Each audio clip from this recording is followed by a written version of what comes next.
Alors c'est un vaste programme, je ne vous le cache pas, bâtir la paix. Ça fait des siècles qu'on en parle et des siècles qu'on n'y arrive pas. Et pourtant ici, personne, j'imagine, préfère la guerre à la paix. Donc on va essayer de comprendre pourquoi ce soir, au moins avoir quelques éléments de réponse.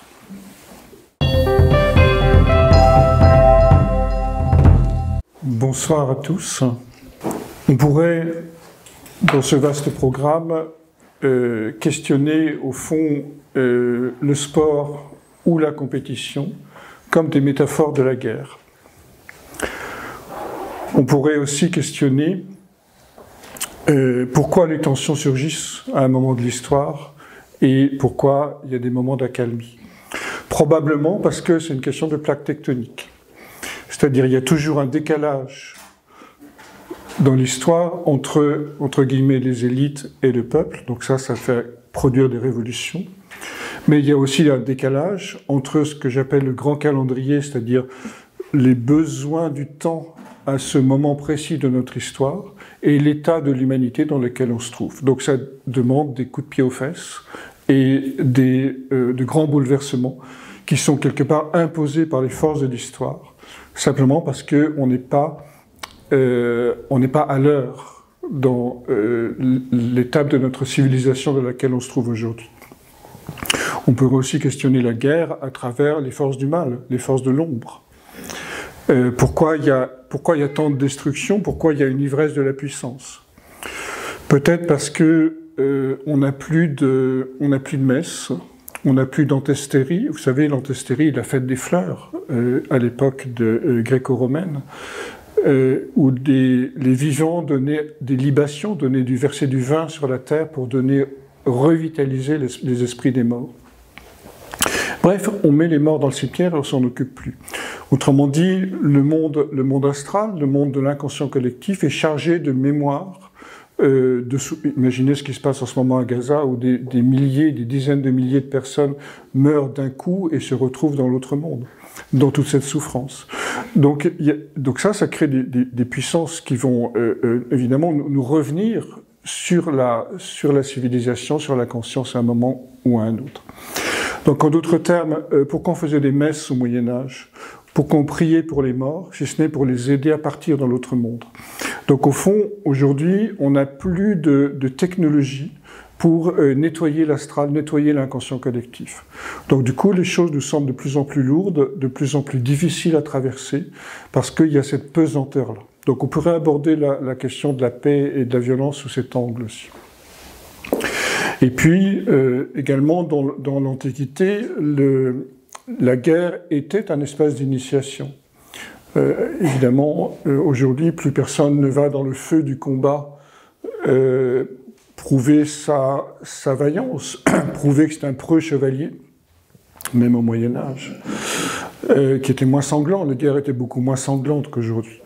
Donc, au fond, la guerre avait cette espèce de rôle initiatique que l'on a perdu dans notre culture. Donc vous voyez que cette histoire de bâtir la paix, on peut l'aborder sur différents angles. L'angle des plaques tectoniques, l'angle du grand calendrier, l'angle de l'initiation, l'angle de ces mémoires non purifiées, non nettoyées, qui existent partout dans l'inconscient collectif et que nous sentons de plus en plus pressante et qui crée ce qu'on appelle la dépression, c'est-à-dire il y a une pression tellement grande que ça nous étouffe, sauf dans certaines conditions, on va le voir. Mais je voudrais aborder cette thématique de bâtir la paix sous l'angle de l'unité et de la diversité. Là encore, qui est pour que la diversité soit une cacophonie et qui est contre le fait que la diversité soit réunie sous un chapeau d'unité? Personne, et pourtant on n'y arrive pas non plus. Alors peut-être parce qu'on va beaucoup à l'aveuglette dans toutes ces histoires. Donc je vais vous proposer deux modèles qui vont nous servir de guide pour réunir ces différentes facettes de notre réalité. Le premier modèle est le modèle biologique. Pourquoi? Parce que la nature a fait une chose absolument extraordinaire depuis 4 milliards et demi d'années, ou 4 milliards si on veut être un peu moins large, elle a réussi, à partir du conflit, à produire de l'harmonie. Rester dans la nature pendant 10 jours, 15 jours, tout seul, et vous verrez cette incroyable harmonie du système, bien que le lion mange l'antilope, bien évidemment, que l'oiseau mange l'insecte, mais tout ça, ça fait un système global qui est incroyablement harmonieux et beau et esthétique. Et puis le deuxième modèle est plus abstrait, que nous allons interroger, qui va être un peu la guideline de notre entretien ce soir, c'est le modèle de l'unus mundus, du monde unitaire, développé par Jung et Pauli. Je reviendrai là-dessus.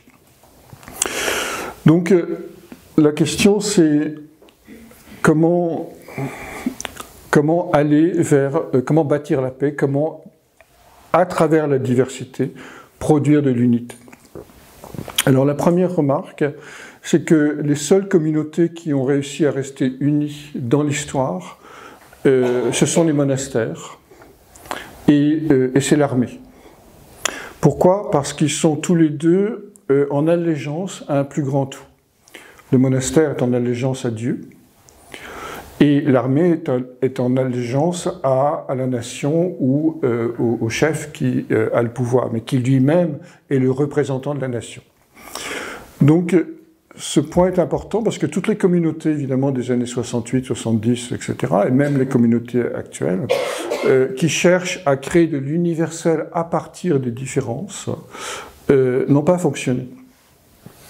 Donc on ne peut pas créer de l'universel à partir des différences, ça c'est le grand discours humaniste qui ne fonctionne pas. On ne peut créer de l'unité que si on reconnaît quelque chose qui est plus grand que nous et qui habite le système des différences.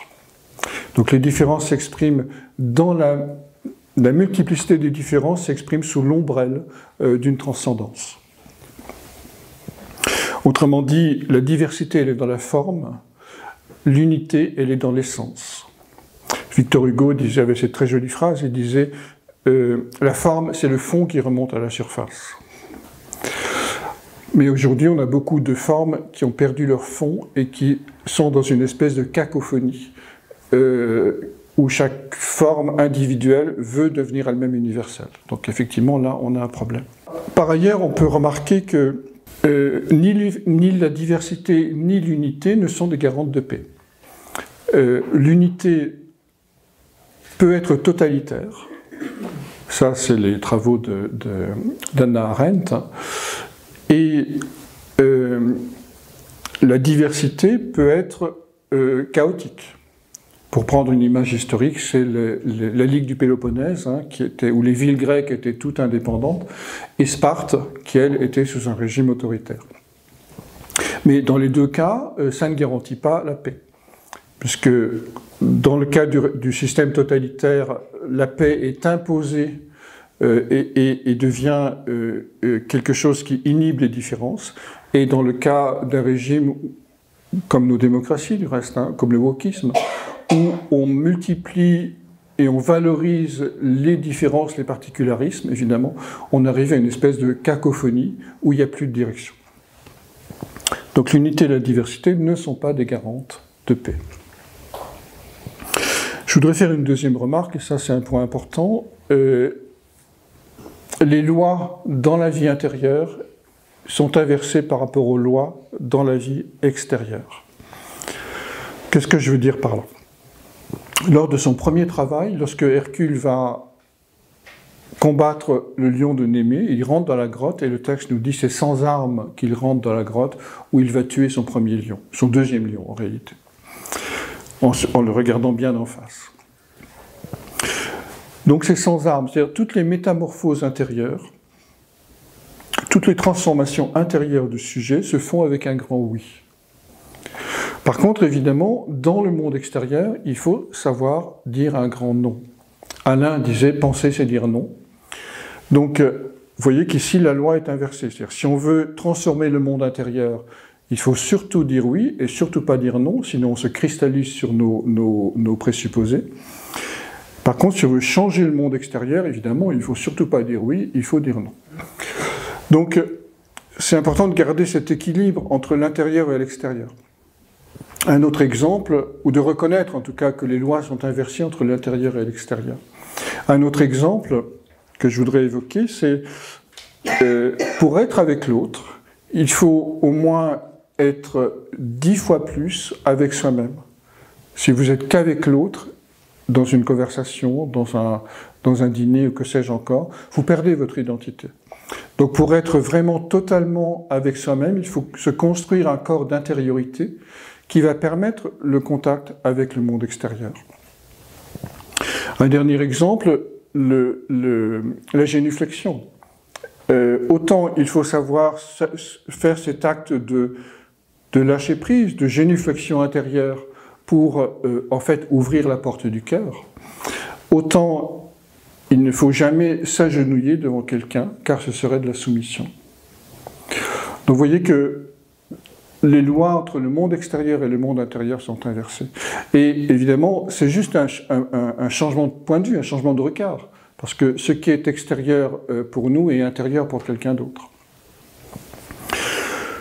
Mais en tout cas, si on veut qu'il y ait un dialogue entre l'unité et la diversité, il est important de voir que ces lois sont inversées. Pourquoi? Parce que l'unité est quelque chose qui est évidente pour soi. Le stade du miroir, c'est-à-dire le sujet va aller d'unité en unité. Le sujet va sentir son unité, et la première période de l'enfance, c'est justement de construire un sujet, un jeu à partir des différentes pulsions qui habitent le psychisme. Et puis après, l'unité va, avec le travail intérieur, va grandir, va aller vers le contact avec le soi, c'est-à-dire avec l'âme. Et puis après, ultimement, avec la monade, c'est-à-dire avec l'esprit, avec l'essence qui est la source de notre manifestation.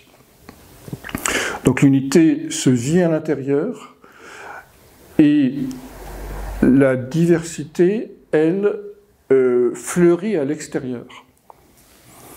On le voit bien que nous avons tous des visages différents, ici dans cette salle, mais si nous voulons aller vers une vie sage, nous devons aller à l'intérieur de nous-mêmes pour découvrir la commune humanité de l'homme qui est dans notre intériorité.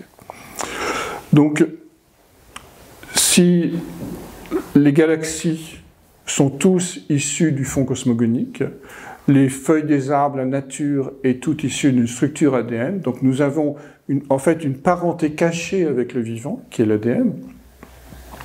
J'ai été surpris d'apprendre qu'on avait 40% de gènes en commun avec la banane. C'est vrai. Vous imaginez la communauté du vivant. Alors on a 99,9 avec le chimpanzé, hein, mais 40% avec la banane, quand même.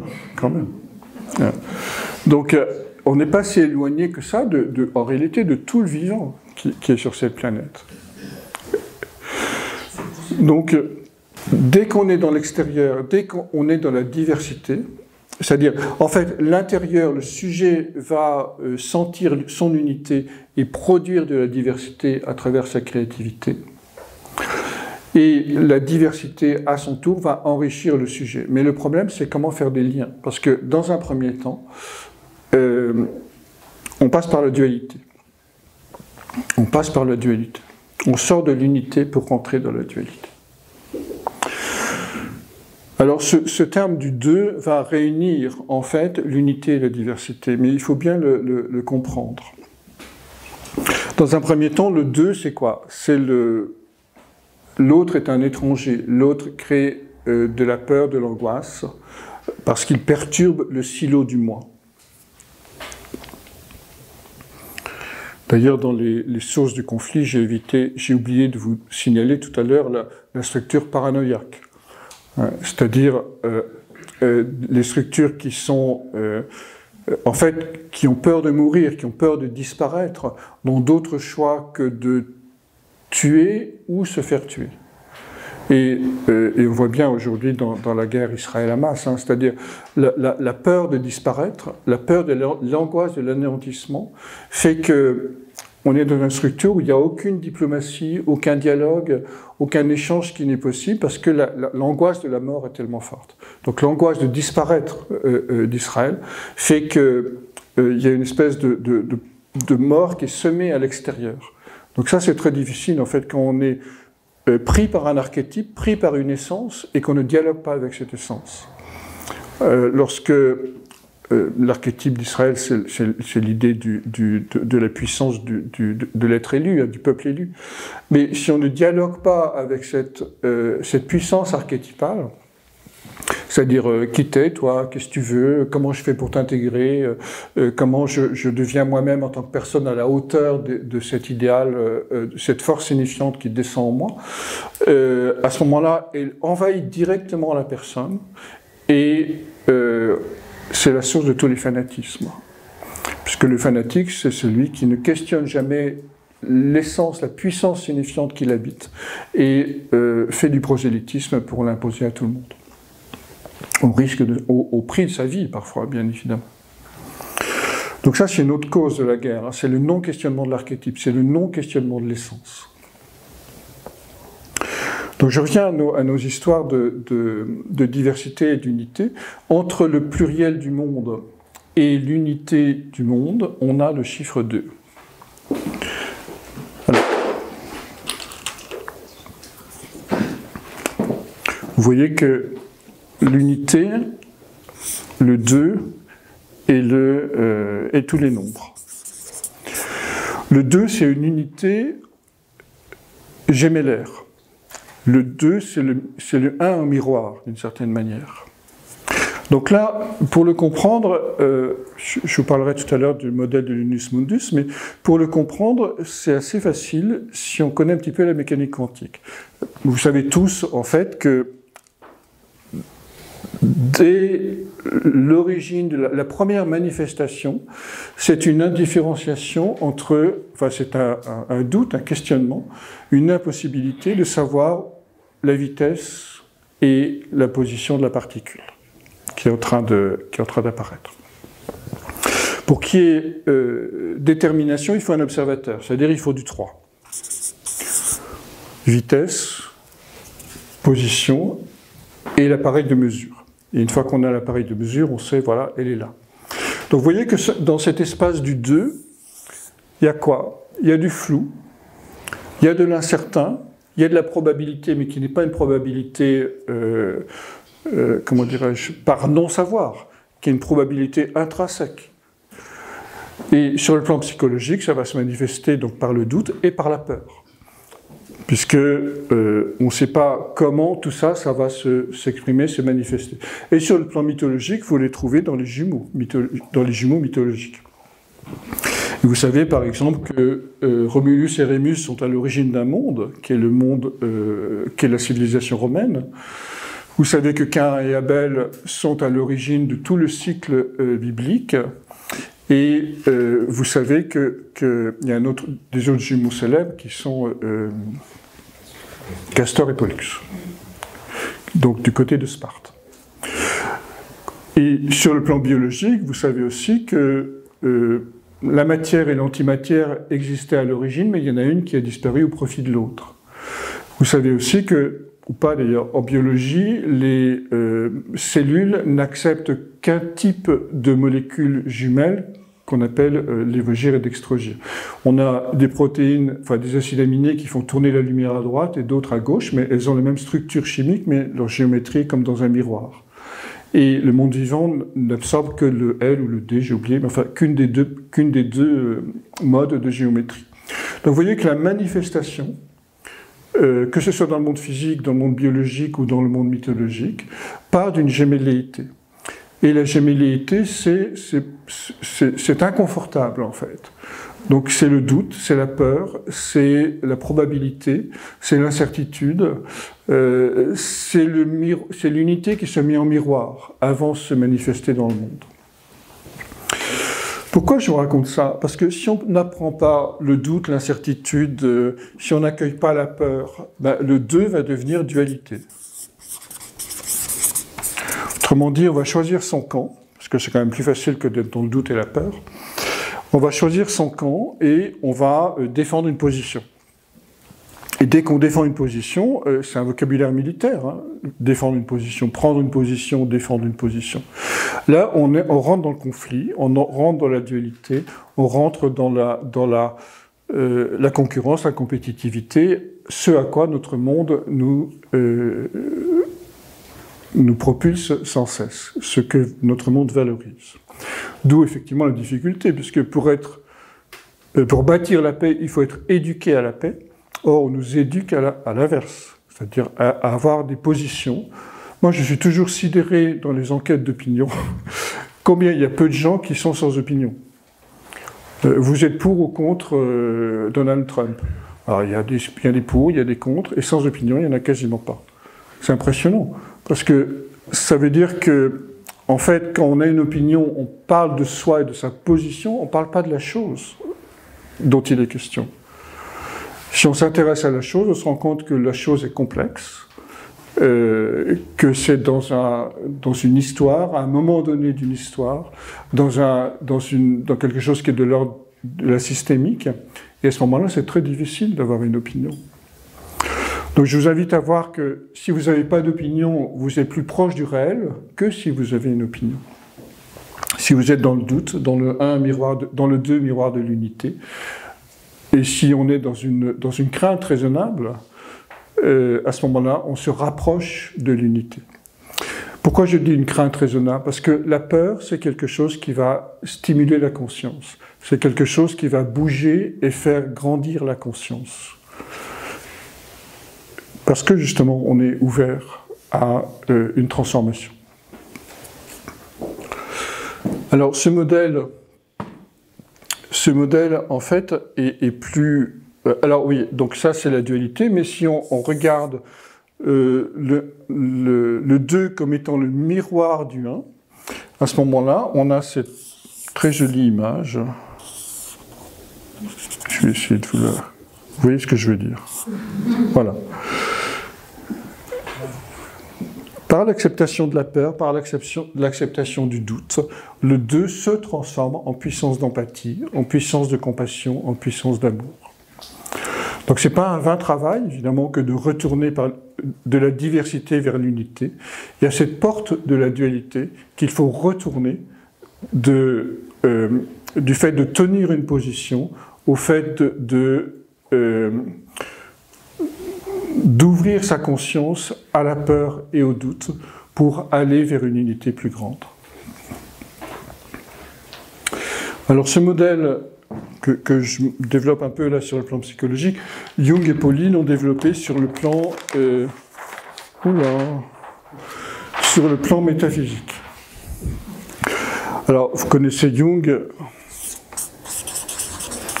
et Pauli, qui est l'un des fondateurs de la mécanique quantique. Donc ils ont eu des échanges épistolaires ensemble pendant 28 ans à peu près. Au début, Pauli était le patient de Jung, et après ils ont continué à avoir des échanges par courrier. Et donc ils ont développé ensemble ce modèle qui est de dire au fond, au-delà de l'espace et du temps, on a l'unus mundus, le monde unitaire,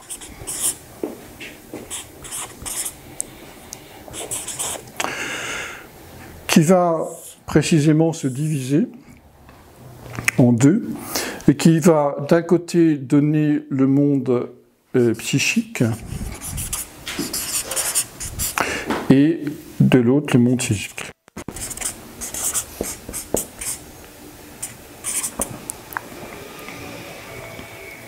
Et après, on a plein de divisions. Hein. Dans le monde psychique, on a le bien, le mal, on a plein de dualités. Et après, à nouveau, ça va se rediviser en particules, en cellules, etc. Donc la division est le mode de manifestation du réel. C'est pour ça que... oui, voilà, donc je vais revenir là-dessus. Donc, ça veut dire quoi, ce modèle? Ça veut dire que dans l'unus mundus, c'est l'origine de notre réalité psychique, c'est-à-dire du jeu intérieur, et de notre réalité extérieure, c'est-à-dire de la diversité, et du monde matériel. C'est important de comprendre ça, parce que ce mur-là, par exemple, qui est à ma gauche, ou à votre droite, il contient un infime soupçon de psychisme, puisque la matière est aussi à la même origine que le monde psychique. Et inversement, lorsque vous avez une apparition de la Vierge, ou de tout autre personnage, ça veut dire quoi? Ça veut dire que le monde du sens, le monde des archétypes, le monde des essences, prend un corps de manifestation. Donc il y a une partie de matière dans le monde des essences. Autrement dit, essence et matière ne sont pas séparées. Ça, c'est l'unité ultime, évidemment. Là, lorsque les bouddhistes disent, lorsque le samsara, l'être réalisé, l'être éveillé, ne fait plus de différence entre le nirvana et le samsara, c'est-à-dire la mer des béatitudes dans laquelle baigne sa conscience, et puis le monde ordinaire de la manifestation. Ils sont unis, il n'y a plus de différence.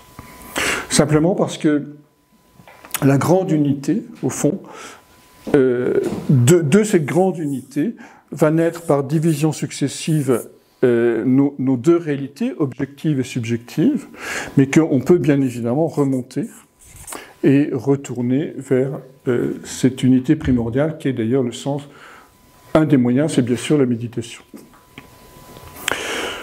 Donc ce monde-là, c'est le monde des essences, il est rempli d'archétypes. Alors arché veut dire quoi? Ça veut dire principe.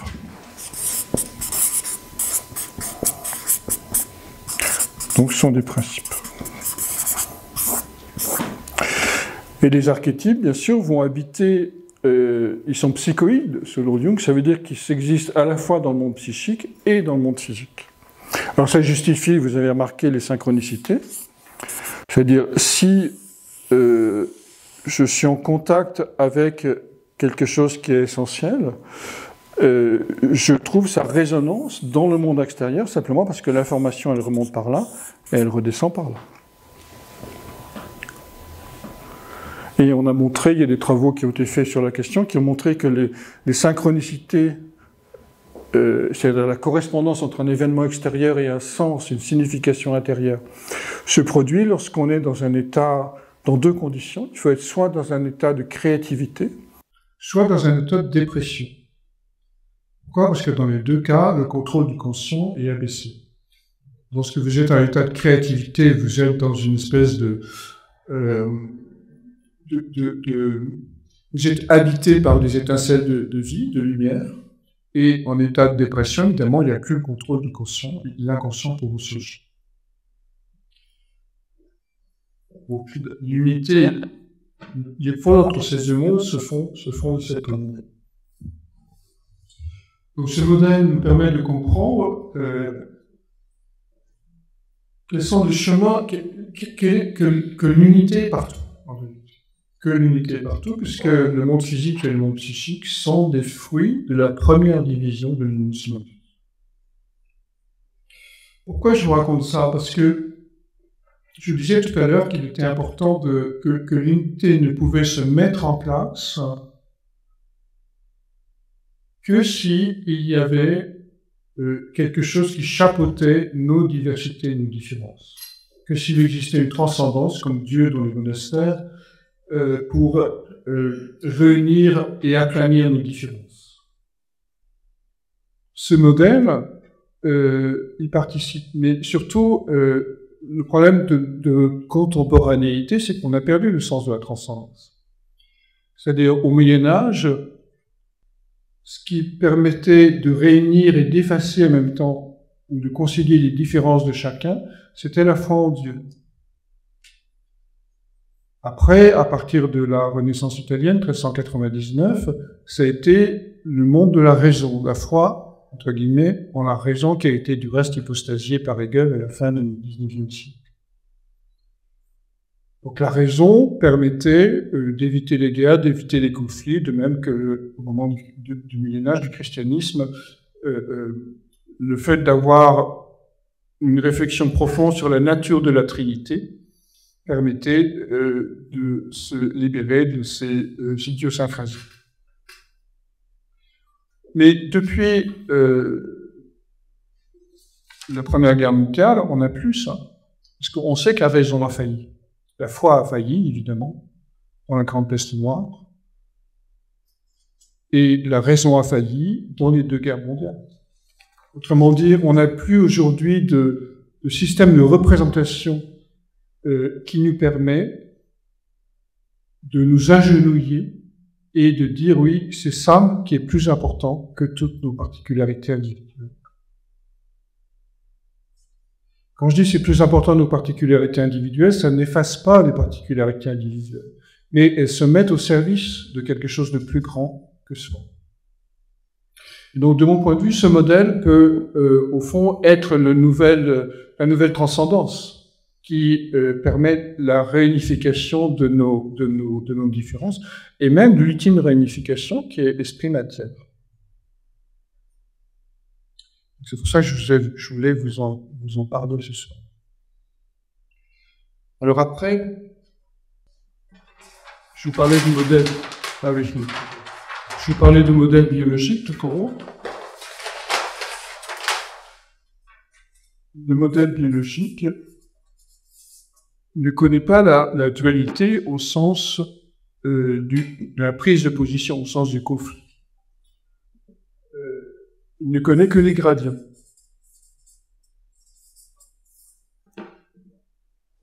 Nos membranes cellulaires permettent la création d'un gradient calcium et magnésium entre l'intérieur et l'extérieur.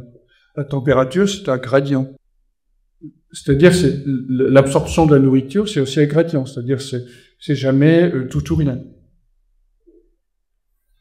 Donc, la biologie, le monde vivant a remplacé la dualité par le sens des nuances.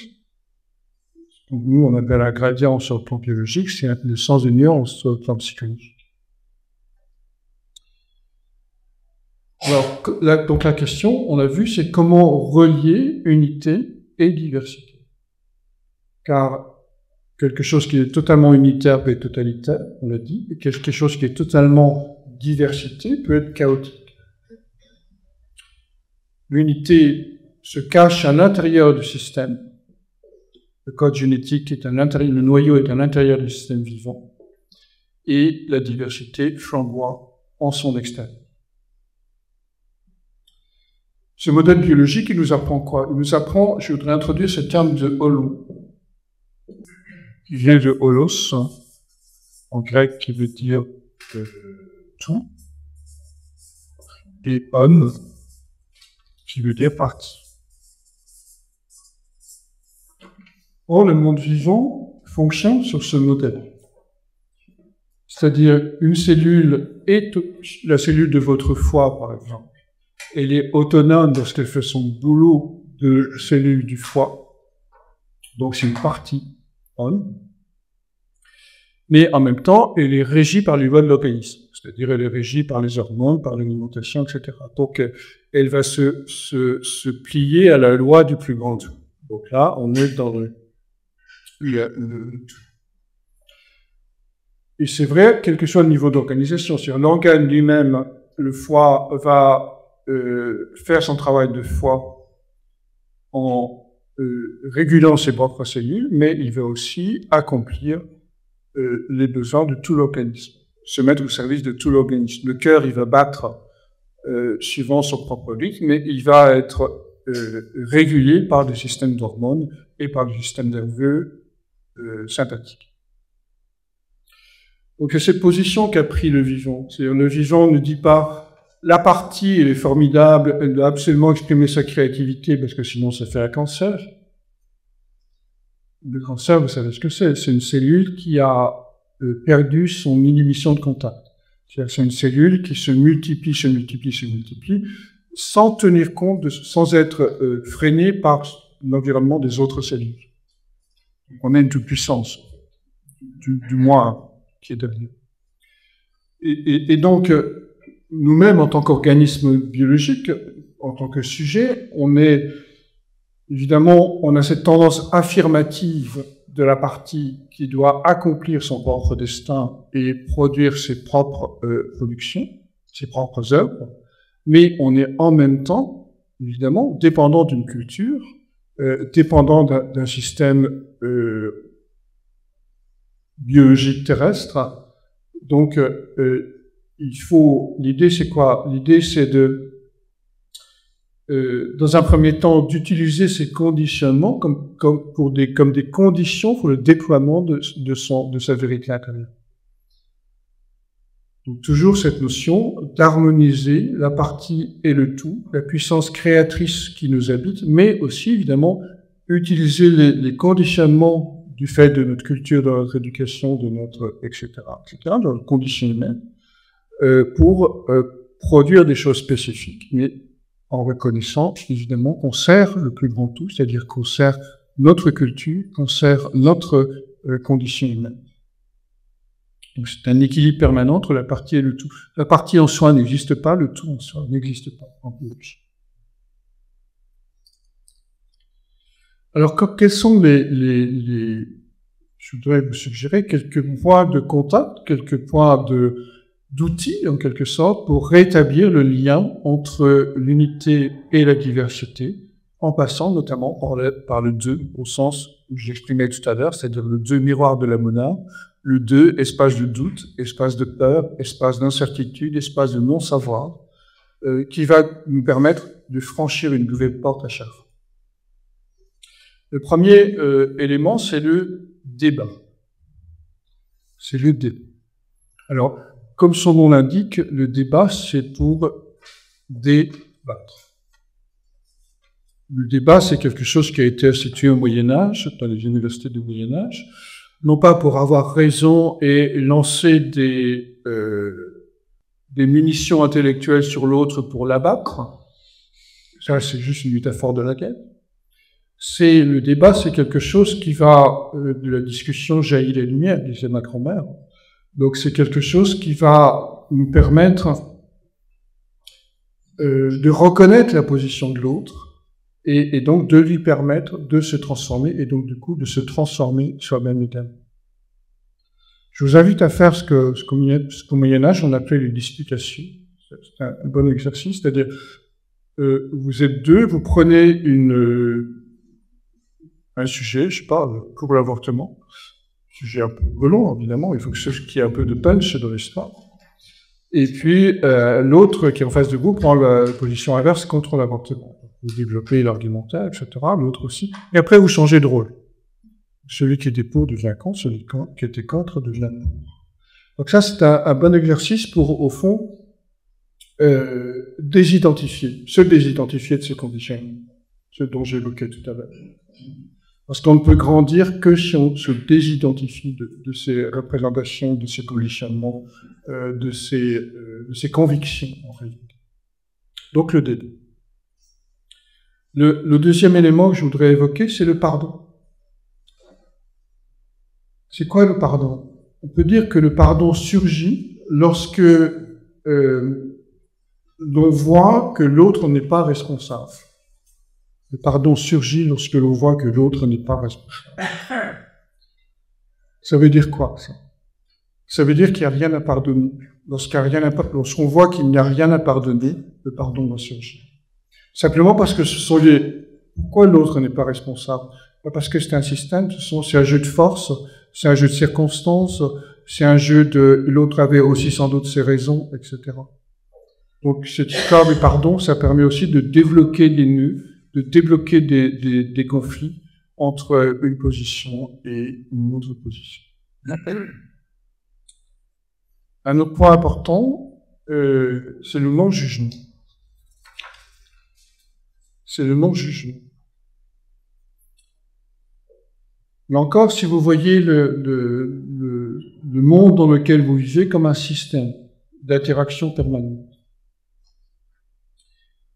et le jugement, c'est quoi? C'est juste une opinion personnelle qui va vouloir prendre toute la place. Donc le non-jugement, c'est cette capacité de voir la trame de tout ce qui se joue dans la situation. Et à ce moment-là, qu'est-ce qui va se passer? Il va se passer qu'il y a une espèce de rédemption. Rédemption par l'amour. Parce que lorsqu'on voit tout ce qui se passe dans le système, on accède à ce plan supérieur d'amour qui va réunifier et nous réunifier. Ça, c'est sur le plan de la trame, mais on peut aussi l'explorer sur le plan individuel. C'est-à-dire, si je juge le monde extérieur, si je juge l'autre, évidemment, je vais l'empêcher de changer. Je ne vais pas lui donner cet espace de la transformation, parce que je vais être dans la critique. Donc. Et si l'autre n'a pas l'espace de la transformation, soit parce qu'il est assailli par des balles intellectuelles, soit parce qu'il est assailli par des jugements de valeur, à ce moment-là, il ne va jamais pouvoir se transformer, et nous non plus. Parce que, encore une fois, la transformation demande l'accès à la fragilité, demande l'accès à la peur, demande l'accès au doute. Et plus on est confronté à des assaillants, plus évidemment on va affirmer nos positions. La gratitude. La gratitude. C'est quoi la gratitude? C'est pas une posture morale, ni religieuse, ni de bonne volonté. C'est juste la conscience de la réalité. Pourquoi? Si je prends la tasse de thé que m'a servi tout à l'heure, cette tasse de thé, il a fallu quelqu'un pour le planter, quelqu'un pour le ramasser, quelqu'un pour le transporter, quelqu'un pour le mettre en boîte. Il a fallu du soleil pour le faire pousser, de la terre avec du gonon urée pour l'amener à maturité. Il a fallu des orages, il a fallu des bouleversements tectoniques pour que la terre puisse être fabriquée. Bref, on peut remonter jusqu'au Big Bang. Donc la gratitude, c'est quoi? C'est de voir que tout ce qui nous arrive est un don. Rien n'est un dû. Tout est un don. Mais c'est une lecture qui n'est ni morale, ni religieuse, ni de bonne volonté. Il n'y a rien de pire que la bonne volonté. C'est une lecture qui repose sur juste l'observation de la réalité. Si nous sommes là aujourd'hui, en ce moment, tous ensemble, c'est le fruit de l'histoire de l'univers. Et donc c'est incroyable. Nous sommes issus, enfin je veux dire, tous les événements qui sont passés depuis le Big Bang pour qu'on soit là. Donc ça va susciter bien sûr de l'émerveillement. Et en même temps, on peut rentrer dans ce jeu de cette danse de l'univers qui produit sans cesse des choses. Puisque lorsque nous sommes dans le don, on fait un acte supplémentaire dans ce grand mouvement des choses qui fait que l'univers dialogue en permanence avec lui-même. C'est un don sans contre-don, la gratitude. C'est-à-dire, je ne vais pas donner parce que j'attends quelque chose, je vais donner parce que je participe à ce grand mouvement du réel qui fait que on en est là aujourd'hui grâce à toutes ces histoires qui sont passées de par le passé. Évidemment, quand on voit les choses comme ça, on ne peut plus rentrer en conflit. On ne peut plus rentrer en conflit. Parce que chaque existant a sa fonction dans le plus grand tout. Alors l'astrologie m'a beaucoup aidé pour comprendre ça. Puisque l'astrologie, c'est quoi? C'est 12 signes, 10 planètes, plus une interaction. Donc on a un nombre minimum de principes, d'archétypes, dont la géométrie fait que le thème natal est unique pour chacun d'entre nous. Donc au fond, on est tous faits des mêmes briques de sens, mais simplement ils ne sont pas organisés de la même manière. Et pourtant, un bélier va dire tout compromis est une compromission, et une balance, le signe d'en face, veut dire toute négociation est un compromis. Donc on voit bien que c'est deux postures opposées par rapport à la même thématique de la justice. Le bélier et la justice, on coupe une part en deux parties égales, et la balance, on la coupe en deux en fonction du besoin de la fin de chacun. Donc des personnes qui disent des choses contraires ont toutes les deux raison parce qu'elles n'abordent pas la question sous le même angle, sous la même géométrie du sens. Donc une fois qu'on a compris ça, que chacun d'entre nous a un thème astrologique différent et unique, il peut y avoir des conflits et des dissensions, des points de vue différents, évidemment, mais nous sommes tous porteurs des mêmes briques fondamentales, c'est-à-dire de 12 principes, les 12 signes zodiaques, et les 10 manières de les mettre en mouvement, les 10 planètes du système astrologique. On ne peut plus être dans le jugement sans moi. On ne peut plus être dans le... Par contre, on honore les différences. Donc, ce qui m'amène au point suivant, qui est de dire, au fond, apprendre à penser les contraires. Le contraire de la liberté, c'est pas la prison. Parce que, je parlais de gradient tout à l'heure, la prison, c'est le gradient zéro de la liberté. Et comment on va dire ça? Le libéralisme, l'ultralibéralisme, c'est le degré plus haut de la liberté. Le contraire de la liberté, c'est l'amour. Pourquoi? Parce que l'amour va créer des liens, précisément. Il doit, d'une certaine manière, enchaîner la liberté individuelle. Le contraire de l'amour, c'est pas la liberté, puisque l'amour rend libre à un certain niveau de conscience, de cœur. Le contraire de l'amour, c'est le contrôle, c'est la toute-puissance. Puisqu'à ce moment-là, on a ce joli mot de contrôle qui s'écrit comme ça. L'huile de l'onction, l'huile d'amour. Donc l'amour, c'est quelque chose qui va... Le contrôle, c'est quelque chose qui va étouffer l'amour. On ne peut pas aimer quelqu'un qui est contrôlant en permanence. Le contraire de la guerre, c'est pas la paix. La paix, c'est le niveau zéro de la guerre. Le contraire de la guerre, je veux dire, c'est la culture. Un jour, le ministre de la Culture de Churchill était venu voir, il dit, en 1940, et il lui dit, écoute, je suis prêt à baisser le budget du ministère de la Culture pour participer à l'effort de guerre. Churchill lui dit, non, surtout pas, il ne faut pas, sinon pourquoi nous battons? Pourquoi nous battons? Donc, apprendre à harmoniser les contraires, évidemment, donne du sens à notre action. Pourquoi c'est important d'apprendre à penser les contraires? Parce qu'à ce moment-là, on va encore une fois harmoniser les différences.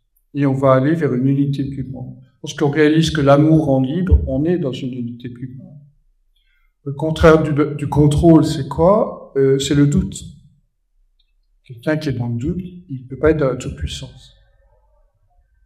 Donc c'est harmoniser en même temps la puissance et le questionnement, l'interrogation.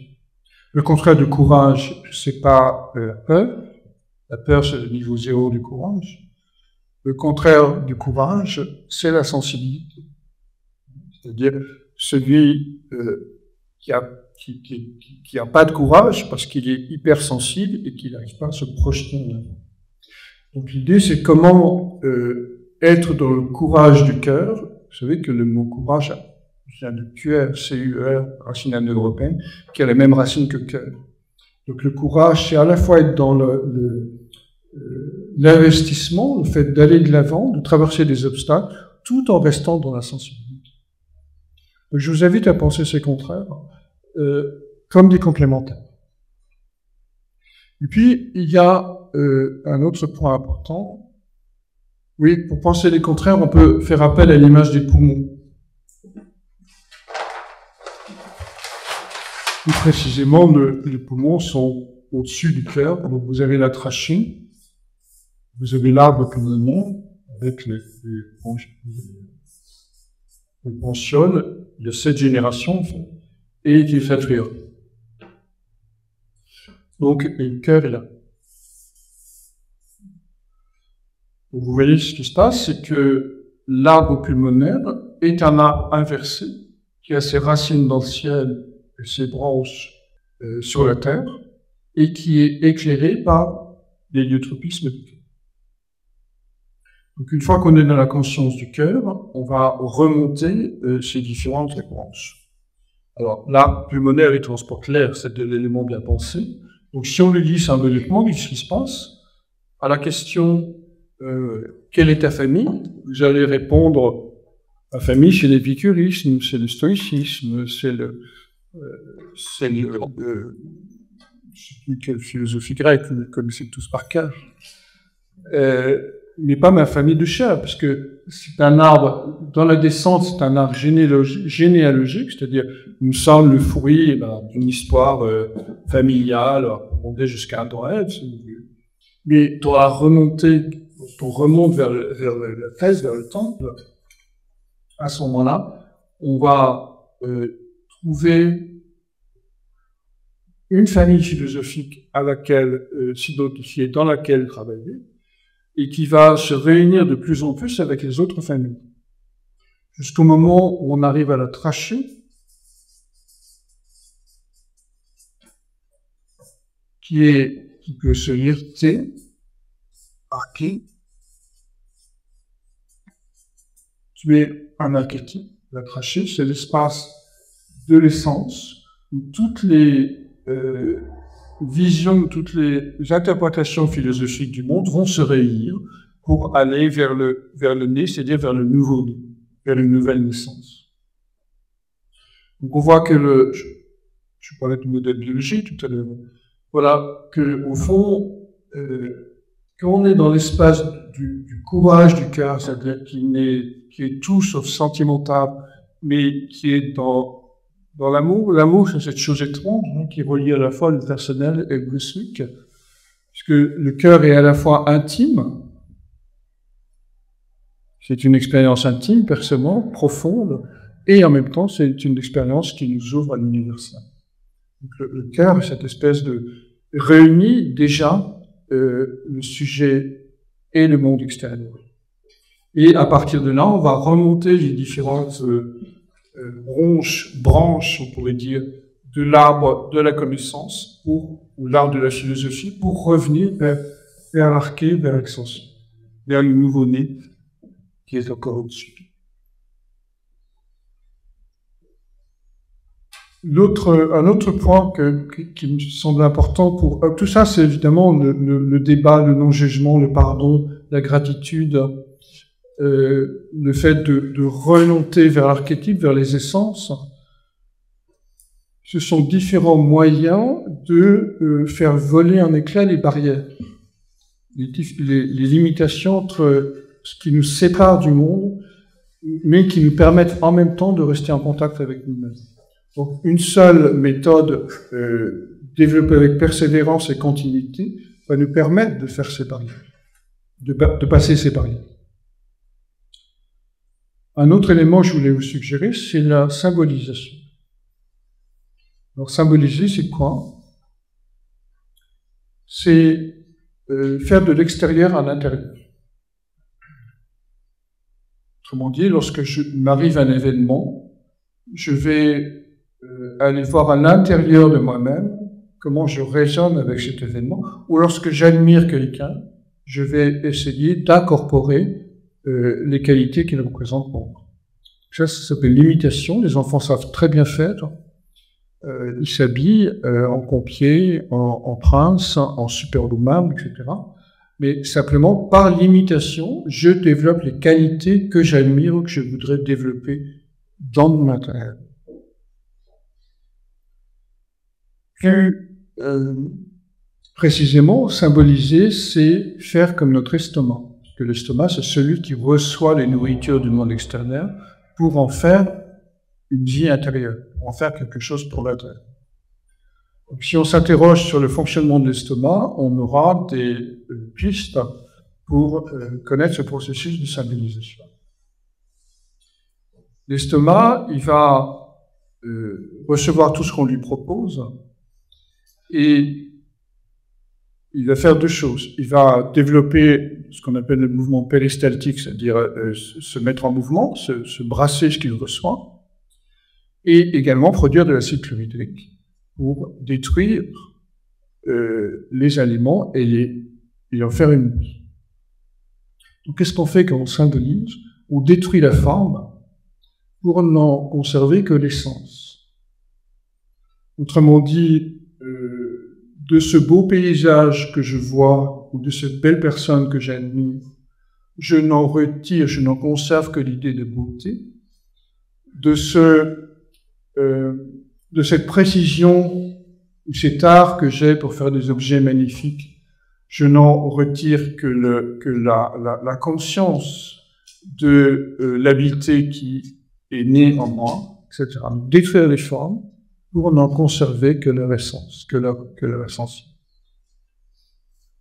Ça suppose un travail de deuil. Si nous savions aussi bien faire le deuil que l'estomac, le moi, le sujet, grandirait infiniment beaucoup plus vite. J'ai remarqué qu'il n'y a qu'un faible jambage qui sépare le nourrir du mourir.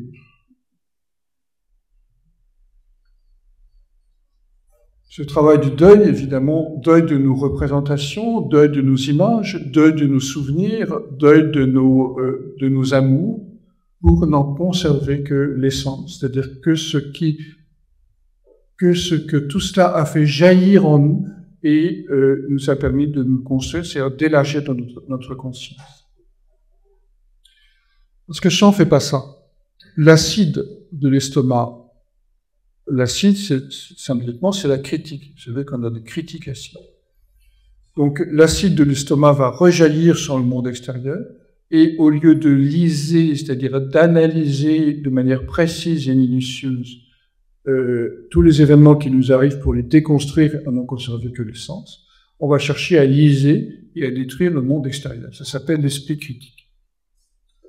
Vous voyez que, en fait, celui qui critique a un moi faible qui n'est pas construit parce qu'il cherche à liser, à envoyer son acide chlorhydrique sur le monde extérieur qui lui fait peur. Donc, alors l'autre pathologie de l'estomac, à laquelle il faut faire attention, c'est le collectionnisme, la collectionnite.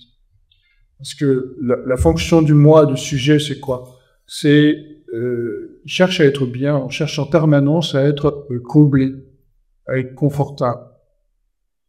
Mais évidemment, si on ne fait pas ce travail de symbolisation des essences, on va remplir sa maison de timbre-poste, hein. On va remplir sa maison de porte-clés, on va remplir sa maison de petites voitures électriques, on va remplir sa maison de robes, etc., etc. C'est-à-dire, on va collectionner les choses parce que ça va sécuriser le monde. Or, le sujet ne peut pas, en fait, il va étouffer sur les choses qu'il collectionne jusqu'au jour où il comprendra qu'il faut vomir ses œuvres. Et Chronos, le dieu enceint de ses enfants, a vomi ses œuvres. Vomir ses œuvres, ça veut dire quoi? Ça veut dire qu'il a rencontré une femme qui s'appelle Métis. Métis, c'est on l'a traduit souvent par russe, mais en fait, c'est l'intelligence féminine. C'est l'intelligence dont Hésiode dit elle est plus pertinente que celle des dieux et des hommes. Cette fameuse intelligence féminine, elle est adéquate. C'est-à-dire, elle sait exactement ce qu'il faut faire au moment juste. Donc, elle ne va pas théoriser s'il y a une fuite d'eau dans le plafond, elle ne va pas chercher la fuite et théoriser comment on va mettre du mastic là-haut. Chez tout, elle met juste un seau sous la fuite. Il n'y a pas longtemps, pareil, je roulais un peu vite, je ne sais pas si c'est vrai. J'étais sur la route et il y avait des enfants qui jouaient sur la route parce qu'il n'y a plus de circulation. Et donc, les parents ont trouvé que je roulais trop vite. Donc, le mec, il commence à m'engueuler, il dit, ouais, je sais pas quoi. Bon. Et puis, la femme, elle est arrivée, et elle a pris ses enfants, elle les a mis sur le bord de la route, tout de suite. Vous voyez cette intelligence adéquate par rapport aux besoins de l'homme. Or, c'est Métis qui va permettre à la Chronos, qui est enceinte de ses œuvres, enceinte de ses dieux, de vomir. Donc, c'est important, à un moment ou à un autre, de vomir ses œuvres. Mais c'est des dieux. Donc, c'est important d'entrer dans une forme de créativité, même si on considère que c'est juste du vomi, c'est quand même des dieux qui sortent par là. Donc, le moi va se libérer par la créativité et il va se construire par la symbolisation. C'est ça que nous disons. Et l'estomac. Donc, du coup, ça crée aussi un pont entre le monde intérieur et le monde extérieur. Alors, un dernier élément. Oui, alors, je connais dans le cœur et les poumons. Vous voyez que la parole vient du cœur. C'est biologique. puisque l'air que nous respirons va être réchauffé par le rythme cardiaque du cœur et va ensuite être expiré.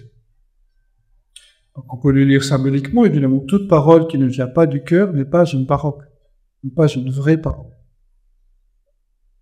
C'est juste un truc mental qui sort du cerveau et qu'on raconte pour tenir une position. Donc une manière évidemment de réunir la diversité avec sa propre unité, c'est d'entrer dans cette parole du cœur, de se souvenir que c'est un rythme naturel. Et puis je voudrais vous citer enfin une expérience qui a été faite en 1982 lors de la première guerre israélo-libanaise. Un groupe de méditants est allé sur place et s'est mis à méditer sans jugement, comme on l'évoquait tout à l'heure, mais s'est mis à méditer en étant eux-mêmes dans la paix. C'est-à-dire, je médite, je suis dans la paix profonde et je ne m'occupe de rien d'autre. Et donc, ils sont allés méditer et ils se sont rendus compte, ça a été montré par voie statistique, que les attentats terroristes diminuaient, que les violences entre les gens diminuaient, etc. Et dès qu'ils partaient, la violence, les attentats recommençaient. Donc, autrement dit, c'est parce que je bâtis la paix à l'intérieur de moi-même que celle-ci peut se mettre en place à l'extérieur. On le comprend bien avec le modèle de l'unus mundus que j'ai évoqué tout à l'heure. C'est-à-dire, si j'entre dans une conscience particulière, je vais créer dans le monde extérieur des événements comme ça. Alors, ils ont travaillé 10 ans là-dessus. Pendant 10 ans, ils ont envoyé des méditants sur place. Et ils se sont rendus compte, en fait, qu'il fallait pour que ça fonctionne, il fallait qu'il y ait 0,01 personnes en pourcentage de personnes qui méditent par rapport au nombre d'habitants pour que ça fonctionne. Autrement dit, il faut 100 personnes pour 1 million d'habitants. Donc encore bâtir la paix, c'est créer la paix à l'intérieur de soi-même, et il suffit de 100 personnes pour 1 million. Ça a donné bien une publication dans le journal de résolution des conflits en 1988. Donc c'est une étude scientifique qui a été faite sur la chose. Et enfin, pour conclure, je voudrais évoquer ce dernier point qui peut aussi nous aider à bâtir la paix. C'est le sens de l'infini. C'est le sens de l'infini. Pourquoi ? D'abord, l'être humain, Homo sapiens, est le seul à avoir le sens de l'infini. C'est ce qui caractérise notre humanité, d'une certaine manière. C'est pas la capacité de faire des bâtis, hein. Les oiseaux savent très bien faire des nids. C'est pas la capacité de faire des armes de guerre, hein. Les animaux savent très bien défendre leur territoire. C'est notre capacité à nous asseoir sous le ciel étoilé et de regarder en l'infini du ciel. C'est notre capacité à toujours nous asseoir, mais cette fois-ci sur un zafou, et de plonger dans l'infini de notre intériorité. C'est notre capacité à faire des mathématiques, parce que les mathématiques sont évidemment des formules abstraites qui peuvent questionner l'infini. C'est notre capacité à enterrer nos morts et à penser la vie après la mort. Donc tout ça, le point commun, c'est au fond notre capacité de faire descendre l'infini dans le fini. Et qu'est-ce qui se passe lorsqu'on fait descendre l'infini dans le fini ? À ce moment-là,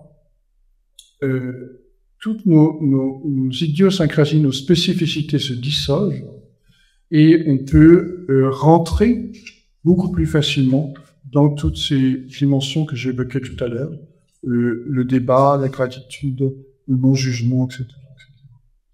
Donc je vous invite à... Et puis l'infini crée aussi cette pathologie, cette difficulté du un peu ça, c'est-à-dire nous met face à l'immense et nous met face à la peur et nous met face au doute. Donc c'est la porte ouverte vers l'entrée dans l'unité. Je vous remercie.